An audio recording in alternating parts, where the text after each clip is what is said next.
You are looking at Julian's pronunciation guide, where we look at how to pronounce better some of the most mispronounced words in the world, like this other curious word. But how do you say what you're looking for today?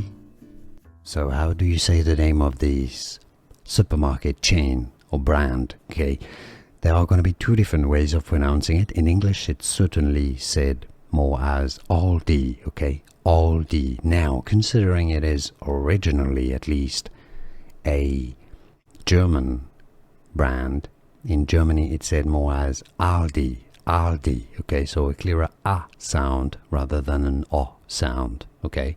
So Aldi if you want to respect the German original pronunciation, or Aldi for the most common used English pronunciations. And now you know.